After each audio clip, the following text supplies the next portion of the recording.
Olá amigos, tudo bem? Esse é mais um episódio do Review. Hoje a gente faz uma análise mais detalhada sobre o mercado de inteligência artificial, o seu real potencial, quem são os players principais e os desafios ligados à gerência de produto. Fiquem comigo que a gente já volta.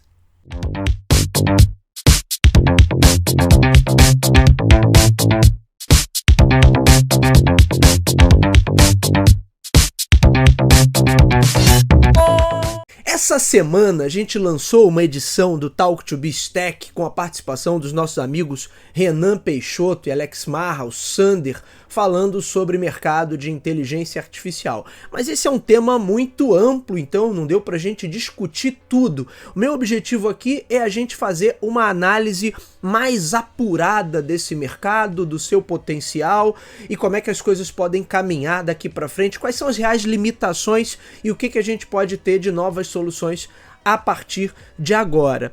E eu quero ir além da espuma, né? Que muita coisa se fala sobre ChatGPT, sobre chatbots, sobre Google, sobre Microsoft, sobre OpenAI, mas de fato vamos entender aí quais são os pontos não esclarecidos, quais são os gargalos dessa indústria e o que a gente pode ter pela frente. Para isso eu quero dividir essa análise em 3 pontos. Primeiro, o tamanho potencial desse mercado. Segundo, o impacto, os principais players e a competição global ligada à inteligência artificial. E por fim, o terceiro ponto, a gente fala sobre os desafios da gestão de produtos e de posicionamento, quer dizer, os desafios ligados mesmo a marketing sobre esses sistemas de inteligência artificial.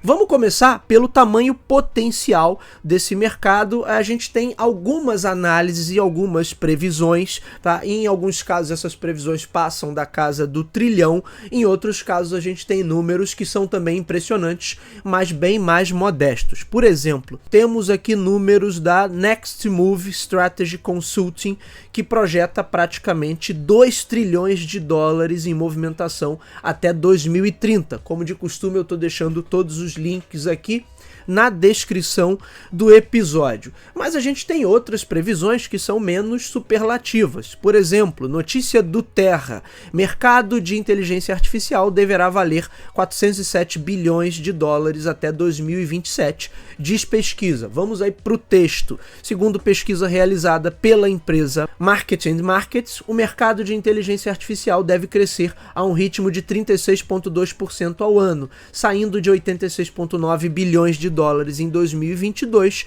para 407 bilhões de dólares em 2027. Só que aí a gente precisa olhar a fundo para entender o que cada um desses relatórios usa como parâmetro, porque alguns podem estar tratando de todo e qualquer setor que vai ser impactado pela inteligência artificial, e aí a gente estaria falando de praticamente toda a economia mundial. Outros podem ser mais específicos e tratar também de soluções e mercados mais específicos. Tem um relatório aqui interessante que foi publicado pelo site Statista, que já traz uma previsão até bem diferente. Então a gente não pode esquecer que esse ainda é um mercado que ninguém entende verdadeiramente. E nós já vamos falar sobre os desafios ligados à gestão de marketing e gerência de produto, que, como eu disse, vai ser o nosso último tópico.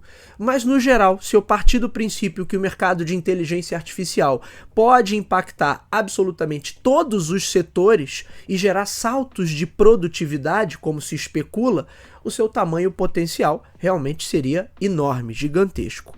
Mas aí, se eu olhar por um outro aspecto, se eu partir do princípio que a sua aplicação seria mais específica, aí as perspectivas já podem ser bem diferentes. A gente não pode perder de vista o efeito do hype, da especulação.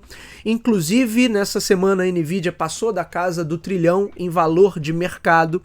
E aí a gente tem que ter muita cautela, de fato, para separar aquilo que é mera espuma daquilo que pode se tornar um mercado verdadeiramente rentável. Recentemente eu gravei um Talk to Biz, o Talk to Biz número 158, onde eu falo sobre esse processo de rápida comoditização que acontece em mercados de ferramentas digitais. Quer dizer, a gente pode estar diante de mais uma bolha tecnológica? Pode ser. Isso também foi tratado no Talk to Biz Tech dessa semana. A gente falou especificamente do ChatGPT e seus concorrentes, associados ou não a mecânicas de busca, mas aí prestem muita atenção. Falando especificamente sobre esse segmento, qual a chance de daqui a bem pouco tempo, talvez 1 ou 2 anos, eu ter um mercado absolutamente infestado de chatbots associados a mecânicas de busca de forma totalmente gratuita, como é hoje? A chance é grande disso acontecer, vocês concordam? Se esse for o caso, e eu acho que será, essa bolha que a gente tem hoje, ela murcha também, não murcha? Porque no final a gente vai ter o que a gente já tem hoje, que é um mercado de busca baseado em ferramentas gratuitas e que se financia por meio da publicidade. Publicidade digital, no caso. Mas isso já é o que acontece se a gente olhar para o mercado de buscas hoje, dominado por Google e seguido lá por Bing e pelo Yahoo. Já é exatamente o que acontece. Esse mercado, se a coisa continuar do jeito que está, ele não se amplia por conta da inteligência artificial. Aparentemente não se amplia. Você pode me dizer assim, Bruno, mas o Google agora tem um concorrente forte, etc, etc, etc. Ok, eu concordo com isso, fato que a gente pode ter mudanças na forma como esse mercado está organizado, né? Como esses concorrentes estão organizados, mas nada indica que a publicidade digital vá se ampliar por conta das mecânicas de inteligência artificial associadas a mecânicas de busca. Pelo contrário, tudo indica que no médio prazo esse mercado pode sofrer uma retração. E por que isso? Por tudo que a gente está acompanhando. Maior regulação, maior controle e cobrança da sociedade sobre o modus operandi dessas big techs, maior questionamento, enfim. A partir do momento que essas empresas não podem mais publicar qualquer porcaria como anúncio, a tendência é que esse mercado sofra, sim, uma retração e não uma expansão nos próximos anos.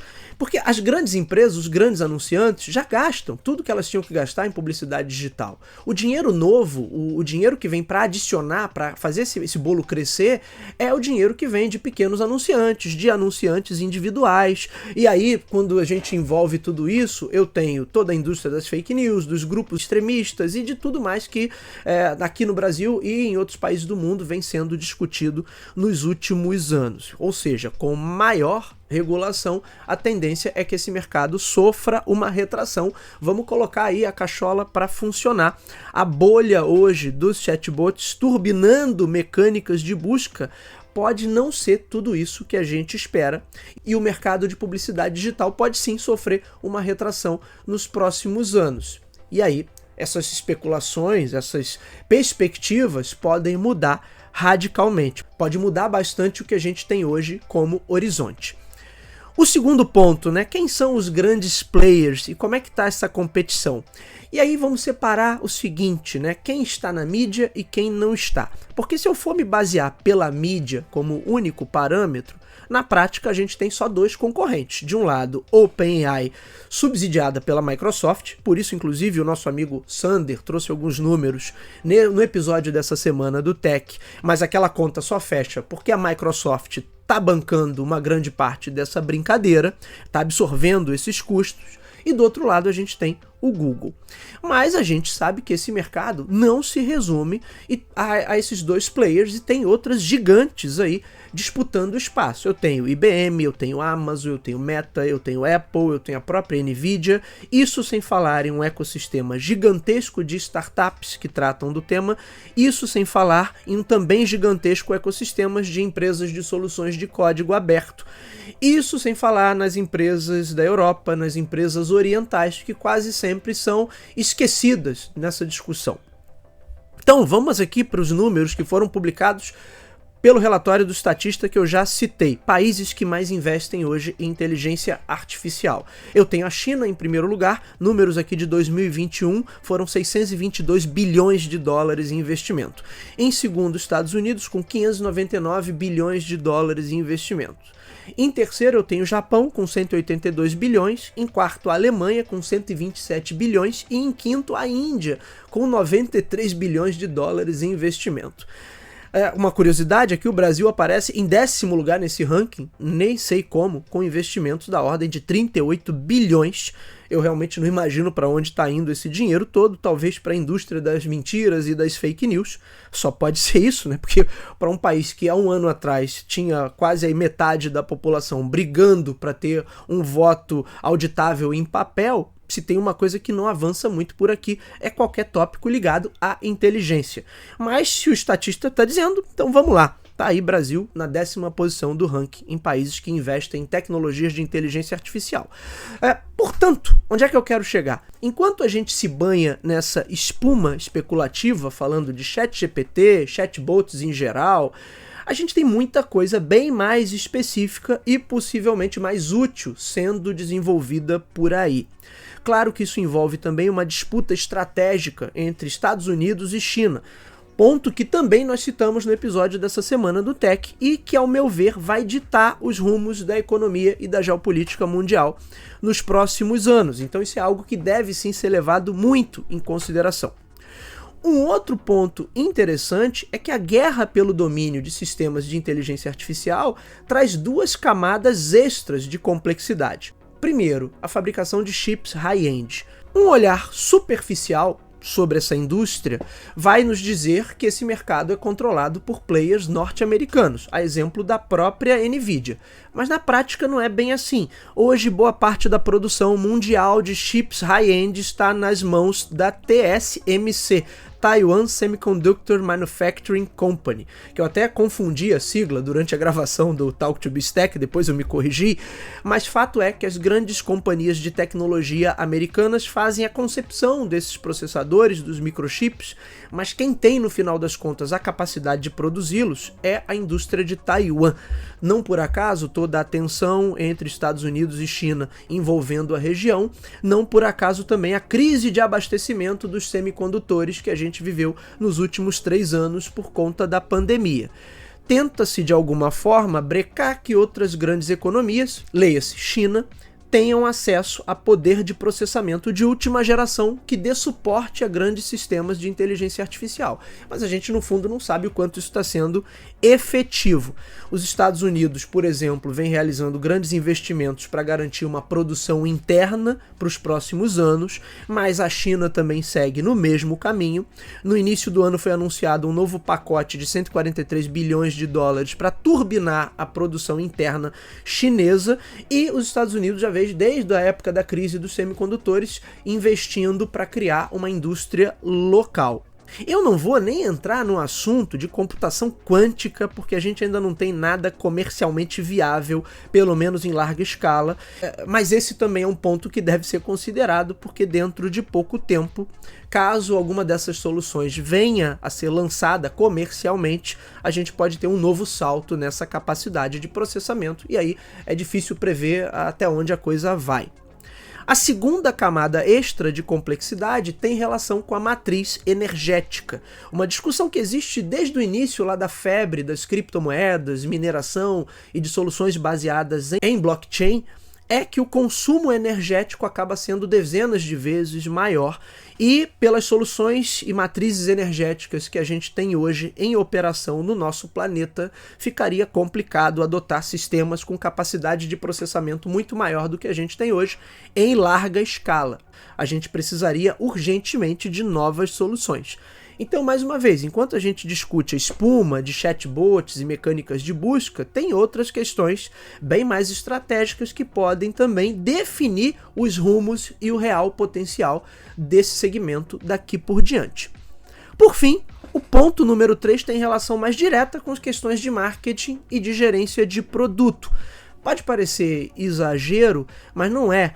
Mesmo as melhores soluções tecnológicas precisam ser produtificadas. Ou seja, eu preciso estabelecer um formato, preciso adequar aquela solução em tecnologia a alguma tarefa específica, eu preciso de posicionamentos bem claros e preciso de limitações de uso. O sucesso meteórico do ChatGPT, inclusive, pode ter relação direta com essa questão de produtificação.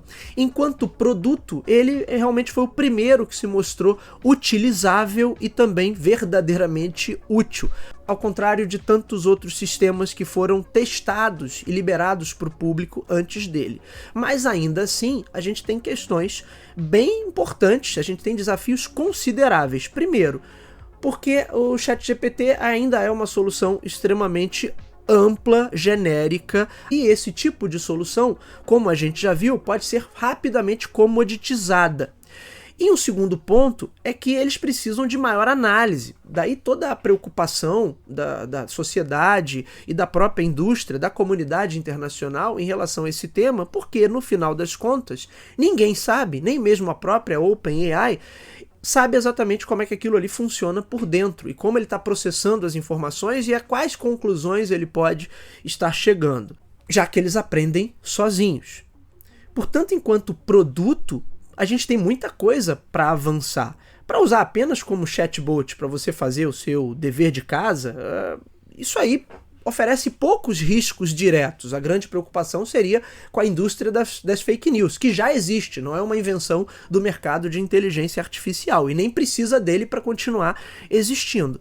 Mas na hora que eu me proponho a aplicar sistemas de inteligência artificial para soluções mais específicas, aí eu preciso garantir que a coisa vai funcionar. E para isso eu preciso garantir que todos os parâmetros dessa operação sejam minimamente conhecidos e assegurados.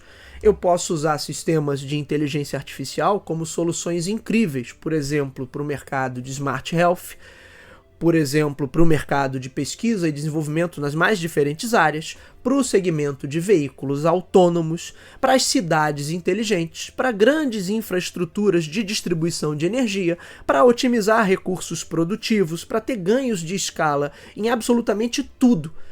Mas, para isso, a gente vai precisar de soluções que sejam mais produtificadas, que sejam mais específicas, que sejam mais previsíveis, que se tornem ofertas com posicionamentos e funções bem delimitadas. E aí eu entendo que essa vai ser de fato a próxima fase de desenvolvimento dessa indústria. Google e Microsoft, inclusive, vêm avançando nesse sentido, quando eles associam ali a inteligência artificial às suas ferramentas, a Google Docs, a Office 365, né, a coisa está sendo de fato produtificada, mas isso está só no começo, ainda está esquentando.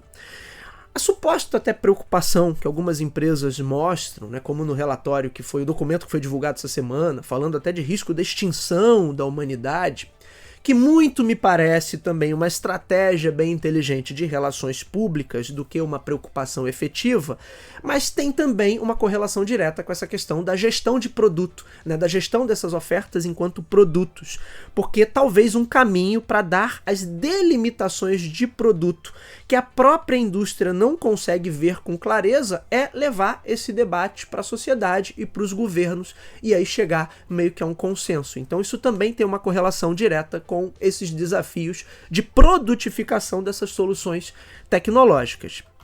Mas aí vem o caso, né? Participando diretamente dessas discussões sobre regulação, as empresas que estão à frente no setor garantem que seus produtos e serviços baseados em sistemas de inteligência artificial serão os primeiros a estarem totalmente ajustados e adequados a qualquer exigência que venha por aí.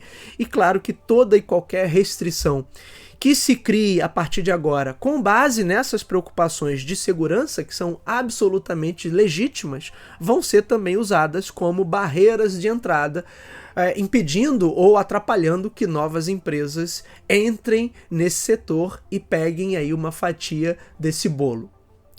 É isso, meus amigos, esse foi o comentário da semana. Nos vemos na semana que vem. Um abraço, tchau, tchau.